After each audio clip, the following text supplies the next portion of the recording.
মিশুকমণি পরিচালিত শবনম ইয়াসমিন বুবলির এবং শরীফুল রাজ অভিনীত দেওয়ালের দেশ মুভিটি যতবার দেখেছি ততবার যেন গল্পের মধ্যে নিজেকে হারিয়ে ফেলেছি।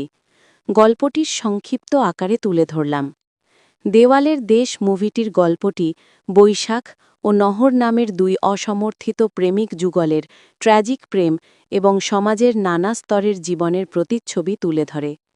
গল্পের শুরু হয় বৈশাখ একজন মর্গ কর্মীকে দিয়ে, যিনি ঘটনাক্রমে তার ভালোবাসার মানুষ নহরের মৃতদেহ মর্গে পান।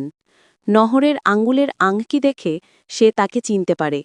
তাদের অতীত জীবনের ফ্ল্যাশব্যাকে দেখানো হয় তাদের দারিদ্রতা সত্ত্বেও গভীর ভালোবাসা। বৈশাখ একটি ফুলের দোকানে কাজ করত এবং নহর গৃহকর্মী হিসেবে অন্যের বাড়িতে কাজ করত। তারা একসাথে স্বপ্ন বুনত একটি সুন্দর ভবিষ্যতের, যেখানে বৈশাখ একটি ভালো চাকরি নিয়ে নহরকে বিয়ে করবে এবং নহর তার কাজ ছেড়ে দেবে।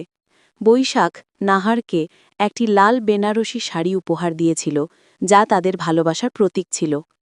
গল্পের সমান্তরালে রাশেদ ও তানিয়া নামের এক ধনী দম্পতির ভালোবাসাহীন দাম্পত্য জীবন দেখানো হয়। তাদের সবকিছু থাকা সত্ত্বেও তানিয়া তার জীবনে ভালোবাসার গভীর শূন্যতা অনুভব করে।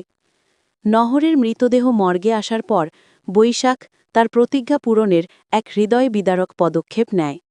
সে নহরের মৃতদেহটি মর্গ থেকে বের করে হুইলচেয়ারে বসিয়ে নেয় এবং শহরের বিভিন্ন জায়গায় ঘুরে বেড়ায় যেন নহর জীবিত।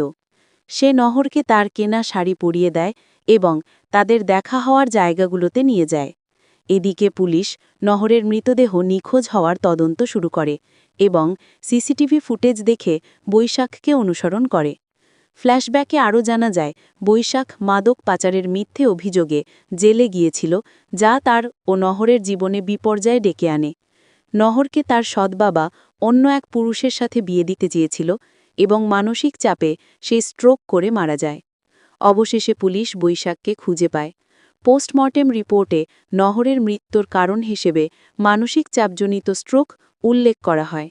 বৈশাখ নহরকে তার বাবার কাছে দাফনের জন্য তুলে দেয় এবং এরপর নিজেই নহরের কবরের পাশে একটি কবর খুঁড়ে তাতে শুয়ে পড়ে, যা তার না পাওয়া ভালোবাসার এক মর্মান্তিক পরিণতি।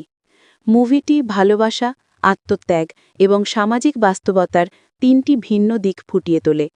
রাশেদ ও তানিয়া মতো ধনী কিন্তু ভালোবাসাহীন জীবন, নহর ও তার পরিবারের দারিদ্রতা এবং সমাজের টিকে থাকার সংগ্রাম, এবং বৈশাখের না পাওয়া ভালোবাসা ও তার চূড়ান্ত আত্মত্যাগ।